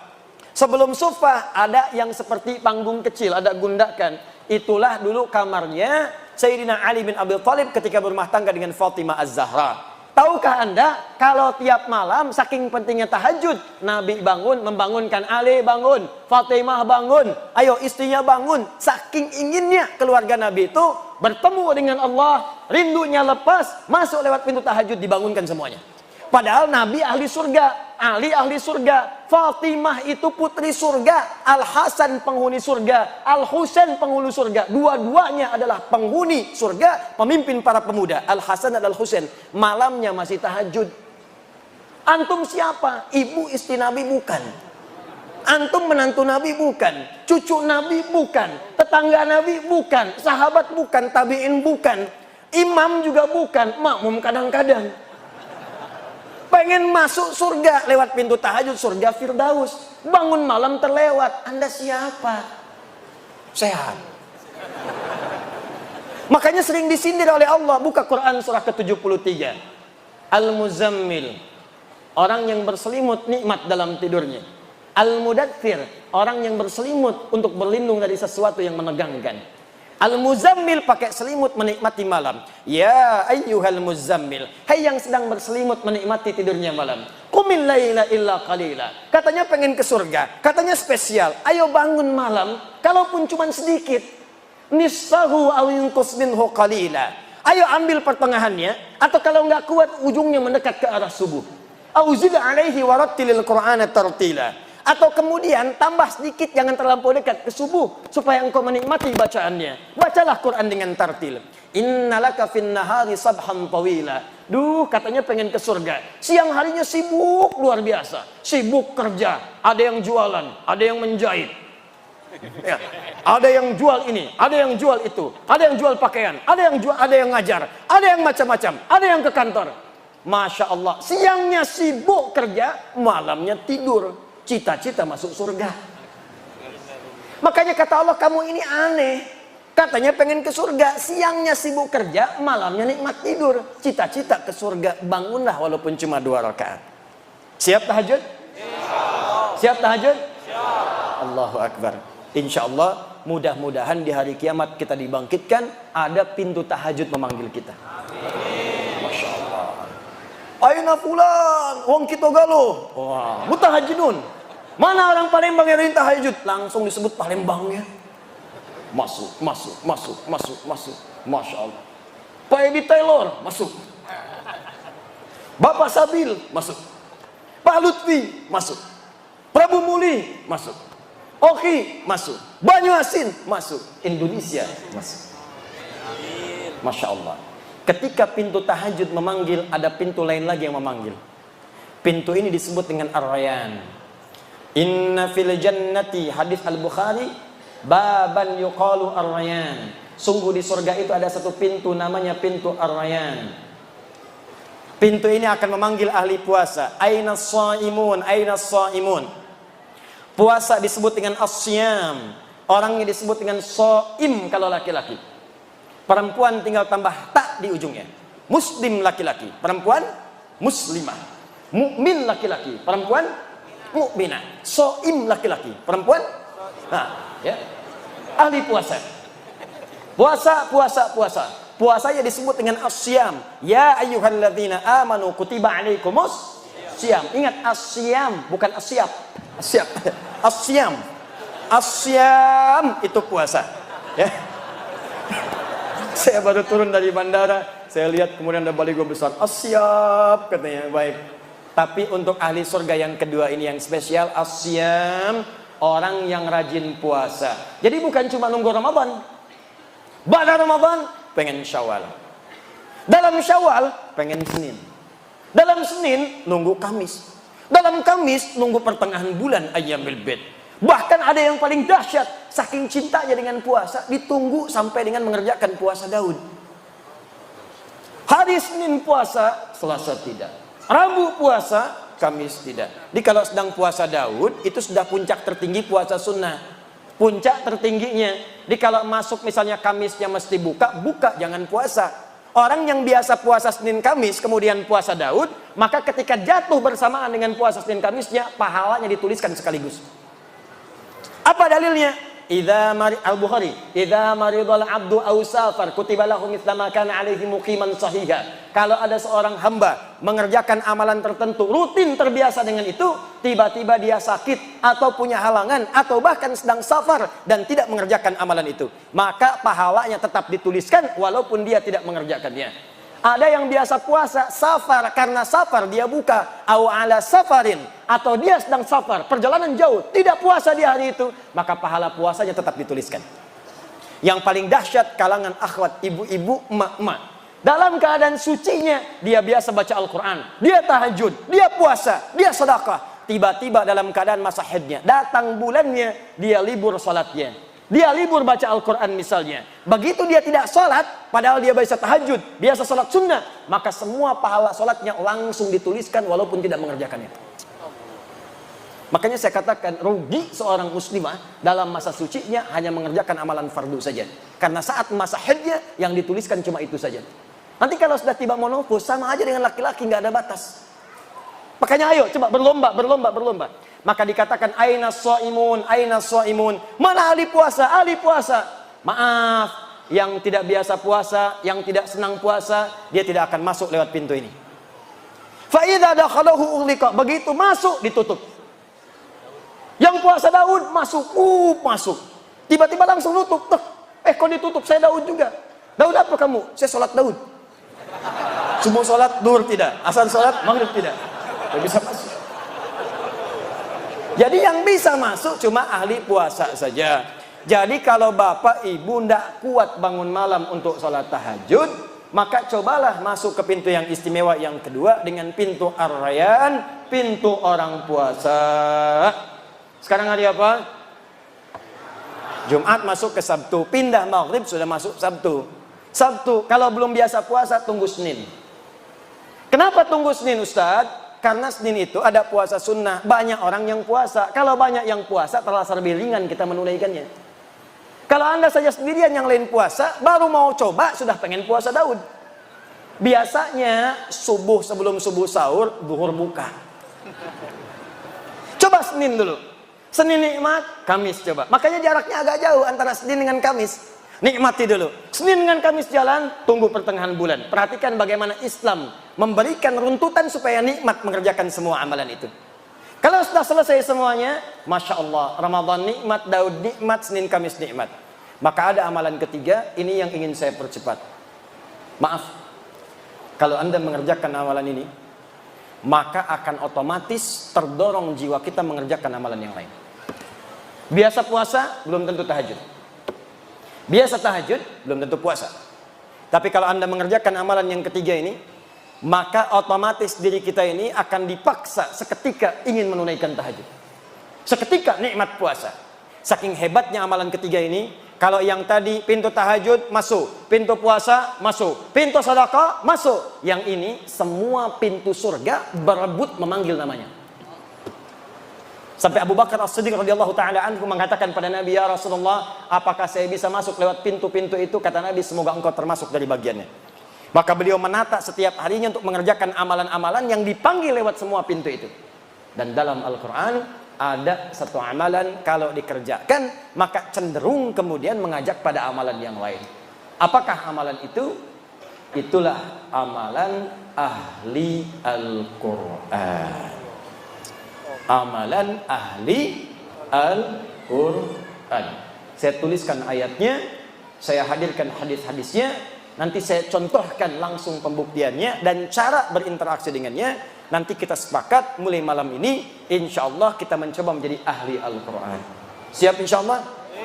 Ya, harus siap. Ya, harus siap. Mudah-mudahan saat wafat kita tercatat sebagai ahli Quran dan bisa mendapatkan apa yang dijanjikan. Ya, mesti beda, mesti beda. Saya hapus dulu ya. Bismillah. Oh, maaf. Ini apa yang saya sampaikan penting. Ya, penting sekali. Saking pentingnya, ini kadang-kadang nggak bisa dihapus. Gak apa-apa, jadi saya nulis di sisi yang lain. Bismillah. Datang sendiri, nulis sendiri, hapus sendiri, hapus sendiri. 1 Quran surah ke-13 ayat 23 sampai 24. Siapakah orang ini? Ditafsir di Quran surah 35 ayat ke-33. Siapakah ayat 33 ini? Dijelaskan di ayat 32-nya. Apa keutamaan orang ini? Dijelaskan oleh Nabi dalam hadis riwayat At-Tirmidzi. At-Tirmidzi itu nama aslinya Muhammad. Tumbuh berkembang di Tirmidz, maka dikenal dengan At-Tirmidzi. Menulis salah satu kitab Sunan At-Tirmidzi atau dikenal dengan Sahih At-Tirmidzi. Nomor hadis 2910, 2915, 2920. Nanti kita terangkan apa saja isinya dari nomor-nomor hadis yang disebutkan. Juga nanti tambahan spesial dari hadis Abu Abdurrahman As-Sulami dari sahabat Ali bin Abi Thalib radhiyallahu taala anhu dari Nabi sallallahu alaihi wasallam yang dikutip nanti oleh Imam An-Nawawi dalam kitabnya Tibyan fi Adab Hamalatil Quran. Yuk kita mulai. Bismillah. Setelah ini nanti saya tunjukkan sedikit tentang cara menjadi ahli Quran. Kalau masih nanti ada waktu, saya bahas nanti pertanyaan-pertanyaan yang disampaikan. Bismillah. Quran surah 13 Ar-Ra'd ayat 23 sampai 24. Jannatu 'adnin yadkhulunaha wa man salaha min abaihim wa azwajihim wa dhurriyyatihim wal malaikah yadkhuluna 'alaihim min kulli babin salamun 'alaikum bima sabartum fa ni'ma uqbad dar. Awas, hati-hati, ini nanti tanpa batas nih. Siapapun, mau pejabat, mau diplomat, birokrat, ustadz, rakyat biasa, pedagang, siapapun. Status naikkan. Nanti saya berikan contoh di mana sahabat-sahabat Nabi dan tabi'in ingin berusaha menjadi bagian dari ayat ini dan hadis-hadis yang dimaksudkan. Jannatu 'adnin yadkhulunaha. Ada ahli surga yang akan masuk surga nanti lewat surga Aden. Awas, hati-hati. Aden ini termasuk surga yang indah. Saking indahnya banyak orang-orang bahkan di Eropa diberi nama dengan nama surga ini. Aden dalam bahasa Eropa sering disebut dengan Eden. Pemain Chelsea yang ditransfer hijrah ke Madrid namanya Eden Hazard. Ya, Eden Hazard pindah kemudian ke Real Madrid dengan transfer 100 juta euro. Hafal saya mau tanya apa? Ya. Hafal insya Allah saya. Frank Lampard didaulat menjadi pelatih Chelsea yang sekarang. Manchester City Pep Guardiola. Ya, Manchester United Solskjaer. Ya, paham saya. Mau tanya apa lagi? Masya Allah. Main futsal, ayo. Dikolongin, oke. Nah, tapi kalau dikolongin sambung ayat. Alhamdulillah. Ini banyak sekarang yang syariah, tapi tidak semua kata-kata bisa dipakai. Awas, tempatkan di tempat yang tepat. Maaf, bank syariah ada, koperasi syariah ada, hijab syariah syar'i ada. Tapi jangan semua dipakai karena hijrah semua syariah. Futsal syariah. Futsal syariah. Membaginya ngoper pakai basmalah. Nendang masuk, alhamdulillah. Sujud syukur. Gol bunuh diri, sujud tobat. Tidak, ya, tidak semua menggunakan kata syariah. Ayo kembalikan sini. Masuk surga Aden. Saking indahnya nanti kita akan bahas. Ternyata nanti akan masuk lewat semua pintu surga. Yang dahsyat bukan hanya orang itu saja. Awas, hati-hati. Wa man salaha min abaihim, Allahu akbar. Bapak-bapaknya, ibunya yang soleh digandeng oleh dia. Jadi anak ini mengamalkan satu amalan, dan amal ini saat dikerjakan didukung oleh bapak ibunya. Di bapak ibunya ini nggak maksimal, nggak mampu seperti anaknya. Anaknya hafal Quran, bapaknya tidak. Anaknya hafal Quran, ibunya bukan hafizah. Tapi karena kesungguhan bapak ibunya, ngantar dia ke pesantren, mendoakan tiap malam. Anaknya 30 juz, ibunya juz 30. Tapi ketika masuk surga, anaknya bangga menggandeng bapak ibunya. Diperkenalkan kepada semua penduduk langit dan bumi. Ini bapak saya, ini ibu saya. Siapa Anda yang banggakan anaknya saat di dunia? Ranking 1, juara matematika, juara fisika. Jangan bangga dulu, karena yang tak beriman pun dapat Nobel. Banyak yang lebih hebat, banyak yang kaya, banyak yang triliunan hartanya. Bill Gates kah itu? Jeff Bezos kah itu? Warren Buffett kah itu? Banyak. Tapi yang kaya akhirat tidak ditemukan saat ini, nanti pembuktiannya. Maka saya ingin tunjukkan kepada Anda, jangan kalah oleh orang tua sekarang yang sudah berebut anaknya menjadi ahli Quran. Betapa sering saya kedatangan tumpuk-tumpuk kertas minta doa para ibu yang memohon kepada Allah Subhanahu wa taala. Ustaz, doakan anak saya memberikan mahkota nanti di hari kiamat. Ustaz, saya cuma buruh. Ustaz, saya cuma tukang cuci. Tapi Ustaz, saya pengen anak saya jadi ahli Quran di hari kiamat. Betapa ada seorang ayah yang cuma punya motor butut, Pak. Tapi anaknya dibawa untuk jadi ahli Quran. Dimodifikasi dashboardnya, menempuh jarak 20 km. Dibonceng anaknya, bawa anaknya buta, nggak bisa lihat. Sampai ke syekhnya datang, mau apa ke sini? Mau jadi ahli Quran. Bolak-balik, ini kisah nyata. Bolak-balik, namanya Mu'adz. Seketika setelah hafal Al-Quran, bacaannya bagus, makhrajnya bagus, sampai mengguncang wilayah Timur Tengah. Datang reporter dari Kuwait bertanya, kenapa Adinda menghafal Quran? Apa yang dia katakan? Saya akan membawa Quran ini, dia belum balik waktu itu. Saya akan membawa Quran di hari kiamat. Dengan tangan saya gemetar, kaki saya gemetar. Saya tidak bisa berjumpa di hari kiamat nanti saat hisab dengan ayah saya lagi. Ibu saya tidak ada. Tapi saya akan berkata di hadapan Allah, ya Rabb, saya telah berusaha menghafal Quran selama hidup di dunia. Kalaupun bekal ini belum cukup masuk ke surga, tolong kurangi hukuman saya di neraka dengan Quran yang telah saya hafalkan ini. Tapi apa jawab Allah? Bukan neraka untukmu, surga untukmu. Bawa bapakmu, gandeng ibumu yang telah mendukungmu menjadi ahli Quran saat di dunia. Maka disebutkanlah dalam hadis riwayat At-Tirmidzi, nomor hadis 2915. Begitu akan masuk surga, Qurannya langsung berkata kepada Allah, Allahumma halli. Karena itu di Quran surah 35 ayat 33, paling kiri sebelah atas, maka disebutkanlah dia akan dihiasi. Ya Allah, kata Al-Quran, hiasi dia. Jannatu adnin yadkhulunaha yuhallawna fiha min asawir. Maka Allah tidak ridha ahli Quran ini masuk ke dalam surga sebelum diberikan perhiasan dulu. Maka diberikanlah perhiasan. Pertama hiasan yang dipakaikan adalah gelang-gelang emas.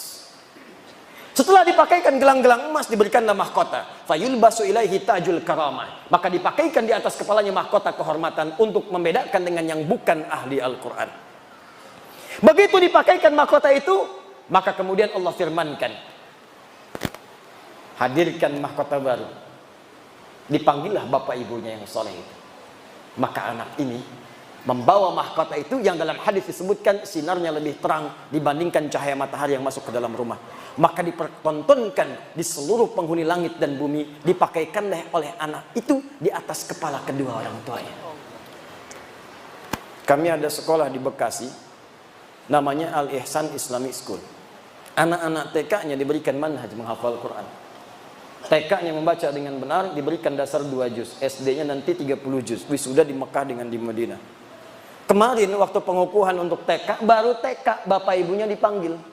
Wisuda baru juz 30 masuk juz 29. Wisuda bapak ibunya didudukan di atas kursi, anaknya diberikan mahkota-mahkotaan dari kertas. Dipakaikanlah mahkota itu oleh anak TK di kepala bapak ibunya. Jatuhlah air matanya pada saat itu.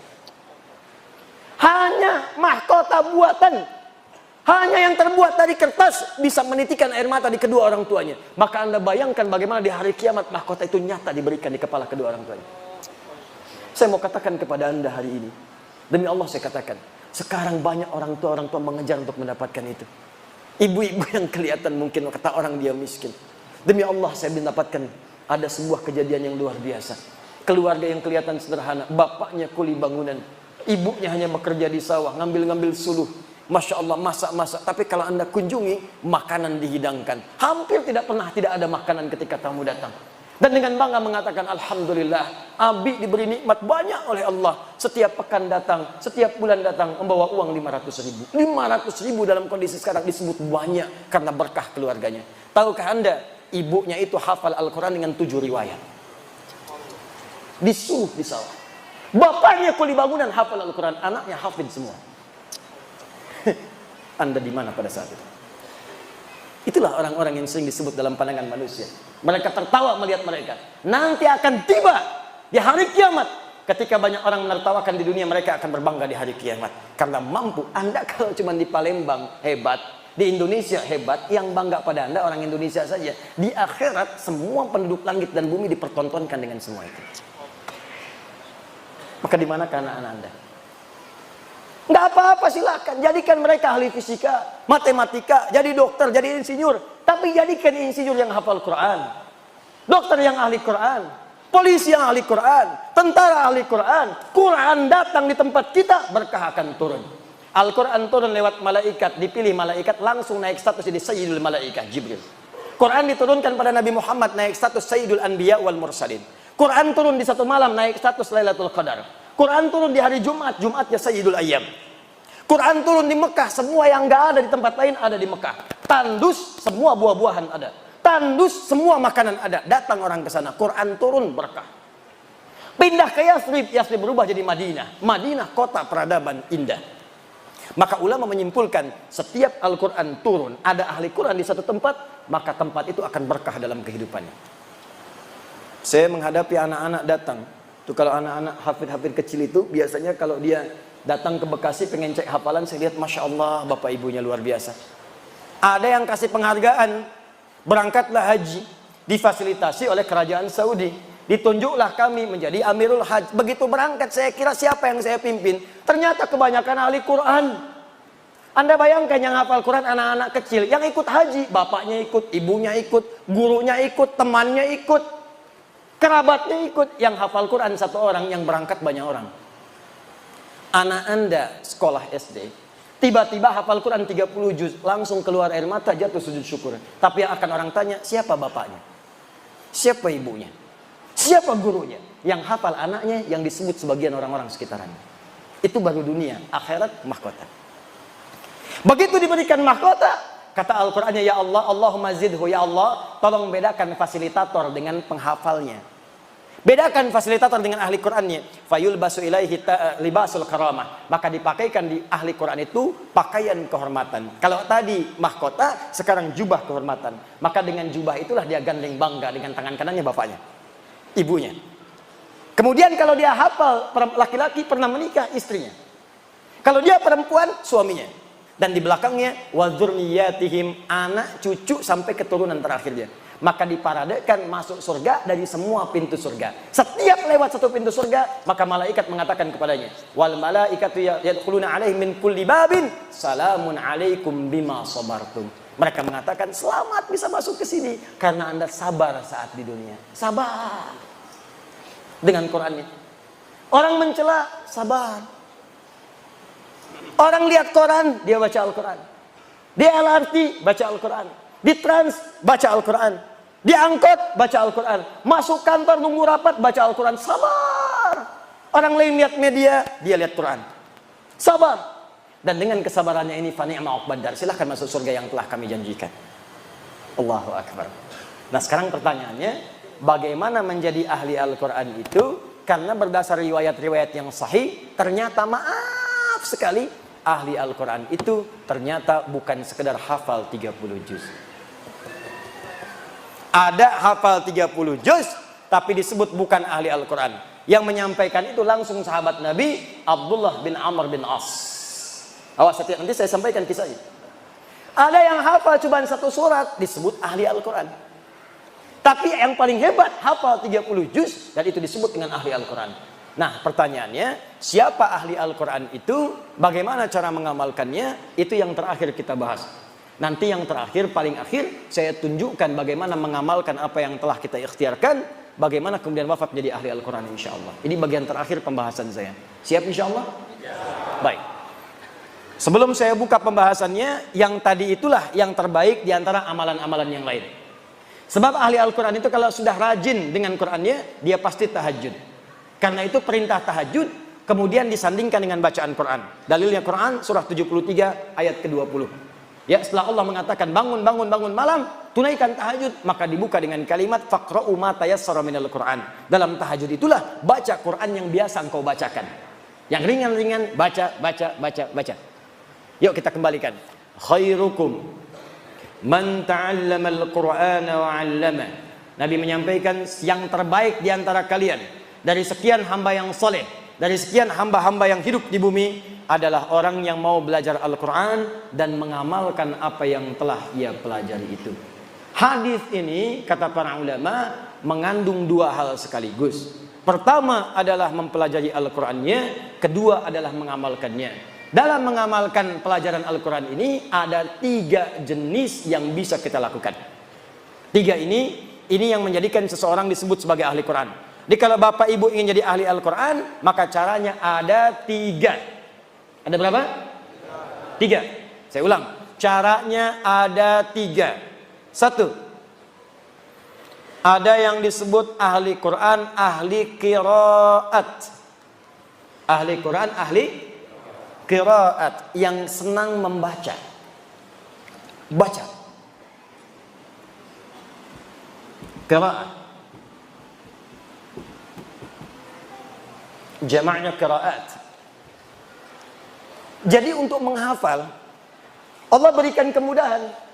Tapi dia senangnya baca. Sehingga karena senang baca ini, konsentrasi kehafalannya agak berkurang. Mungkin hafalnya cuma 1 surat, Al-Baqarah saja misal. Atau hafalnya 1 surat, Al-Ikhlas saja. Ada di antara sahabat Nabi yang kalau baca surat dalam sholat, saking ikhlas ya sholatnya, yang dibaca cuma Al-Ikhlas saja. Al-Ikhlas terus, Qul huwallahu ahad, sampai diadukan oleh sahabat yang lainnya. Ini hadis sahih, nyata. Ketika diadukan pada Nabi, ya Rasulullah, si fulan kau bacanya itu melulu. Jadi imam, Al-Ikhlas. Jadi imam, Al-Ikhlas. Sampai makmumnya pun sudah paham. Begitu mau sholat, pasti Al-Ikhlas. Ghairil maghdubi alaihim waladdallin. Al-Ikhlas. Diadukan pada Nabi, ya Rasulullah, si fulan bacanya Al-Ikhlas terus. Dipanggil oleh Nabi, ya fulan, kamu diadukan oleh kawan-kawanmu, kenapa baca Al-Ikhlas terus? Kata sahabat ini, ya Rasulullah, ana uhibbullah ta'ala, saya mencintai Allah. Saking cintanya dengan Allah, saya senang baca surat Al-Ikhlas karena kecintaannya kepada Allah. Masya Allah. Ahlullahi wa khasatuh. Kalimat itulah yang memasukkan dia dalam keluarga, barisan-barisan yang dicintai oleh Allah dan dikhususkan oleh Allah Subhanahu wa ta'ala. Kata Nabi, teruskan. Bayang. Dia ada orang yang ahli Quran, hafalnya mungkin sedikit, 1 surah, 2 surah, tapi kecintaannya pada Al-Quran menjadikan dia rajin baca. Masya Allah. Baca seperti Ramadan kemarin. Ya, one day one juz, semalam sehari 1 juz. Ya, besoknya 1 juz lagi, sebulan 30 juz. Allahu Akbar, baca. Al-Imam Asy-Syafi'i hari-hari biasa 1 hari 30 juz. Ramadan setiap hari 2 juz. Siang 1 juz, malam 1 juz. 30 hari 60 juz. 60 juz, emang ada? 60 kali khatam. 60 kali khatam. Anda bayangkan. Saking cintanya dengan Al-Quran. Al-Imam An-Nawawi menyebutkan kisah dalam kitabnya At-Tibyan fi Adab Hamalatil Quran. Ada seorang di zaman salafus saleh yang senang dengan baca Al-Quran. Yang senang dibaca suratnya Al-Baqarah, Pak, Bu. Ini kisah nyata. Di setiap mau tidur, Al-Baqarah. Setiap mau tidur, Al-Baqarah. Nanti ada yang senang Al-Mulk, ada yang senang Yasin. Ini senangnya Al-Baqarah. Kalau senang Yasin, baca Yasinan. Senang Al-Mulk, Al-Mulkan. An-Nisa, An-Nisaan. Al-Baqarah, Baqarahan. Dia ini senang Al-Baqarah, Baqarahan. Tiap malam sebelum tidur, Baqarah. Saking cintanya dengan Al-Baqarah, tidak pernah tidur sebelum baca Al-Baqarah. 1 kali, tertidurlah ia karena lelah dan belum sempat baca Al-Baqarah. Di pertengahan malam dalam tidurnya, tiba-tiba terbangun, kaget tuh. Tangannya mengenai sebagian dari tubuh kawannya. Kawannya kaget bangun, mengatakan, kamu kenapa tiba-tiba bangun kemudian tanganmu kena saya? Kata orang ini, laqad ra'aitu fil manam annani laqad natuhatnil baqarah. Saya tadi mimpi dalam tidur diseruduk Al-Baqarah. Sampai betina. Saking dekatnya dengan surat itu, diingatkan, kamu belum baca saya. Enak kamu tidur, baca dulu baru tidur. Bangun dia, ambil wudhu, baca. Makanya banyak keutamaan surah-surah dalam Al-Quran, fadilah-fadilah tertentu. Siapa yang baca Al-Mulk sebelum tidur, baca, maka jasadnya akan dijaga di alam kubur. Oh, yang benar Ustaz, wafat aja dulu, ntar baru ketahuan. Banyak nanya. Kan gampang membuktikannya. Wafat nyata. Apakah bisa milih? Tidak. Mungkin antum duluan, baru saya. Ya, bisa saya duluan setelah antum. Mungkin. Ya, bisa memang saya duluan mengambil jenazah antum. Bisa. Nggak bisa milih, bisa milih. Mungkin kita bisa wafat lebih dulu. Saya permohonan kepada Allah, saya pengen wafatnya syahid. Doakanlah. Syahid itu tidak harus di medan peperangan fisik, mungkin saat mengajar. Mungkin saat mengajar bisa wafat. Alhamdulillah. Mudah-mudahan ada yang bisa menggantikan di kemudian hari. Bangun bangsa ini, cintai bangsa ini, berbuatlah yang baik untuk bangsa ini. Karena banyak ulama ini punya saham untuk membangun bangsa kita ini. Jangan terpecah belah. Bangunlah bangsa dengan baik. Insya Allah kami nanti ada program untuk bisa mengundang siswa-siswa di seluruh penjuru Indonesia untuk belajar. Nanti saya didik langsung. Sudah ada angkatan kedua sekarang. Didik selama setahun, kemudian saya kirim ke Timur Tengah. Alhamdulillah nanti yang sudah lulus ke Sudan dalam waktu dekat, nanti orang Sudannya datang akan dibawa langsung ke sana untuk belajar khusus ya. Di Sudan ada 25 orang, di Turki ada 13 orang, di Madinah ada murid kami juga di sana, di Al-Azhar ada. Terakhir saya sebelum kesini di hotel langsung ditelepon, alhamdulillah atas keagamaan di kedutaan Mesir minta CV kami. Kemarin kami bersama 2 orang syekh dari Mesir, dan insya Allah akan diberikan kuota beasiswa di Al-Azhar 50-100 orang. Kita pilih putra-putri terbaik bangsa kita, belajarlah ke sana, pulang jadi ulama. Harus ada ulama dari Palembang. Palembang itu sejarahnya penuh dengan ulama. Syekh Abdus Somad Al-Palembangi itu ulama hebat, mufti di Makkah Al-Mukarramah, mufti. Generasi dulu. Syekh Ahmad Khatib Al-Minangkabawi dari Minangkabau. Punya murid-muridnya punya di Jawa. Siapa? Di antaranya Muhammad Darwish, kelak dikenal dengan Syekh Ahmad Dahlan, Al-Habib Ahmad Dahlan, pendiri Jamiah Muhammadiyah. 18 November 1912. Siapa lagi? Syekh Muhammad Hashim bin Ash'ari, pendiri Jamiah Nahdlatul Ulama, 31 Januari 1926. Ada lagi kerabatnya di Banten, Syekh Nawawi Al-Bantani. Itu orang-orang hebat semua. Ada Syekh Yasin Al-Padangi, yang kalau kemudian dalam orang-orang haji itu biasanya bawa air zam-zam, ngasih pakai kaos oblong, pakai sarung. Tidak tahu kalau orang itu mufti. Begitu tiba waktu sholat, memberikan fatwa di Masjid Al-Haram.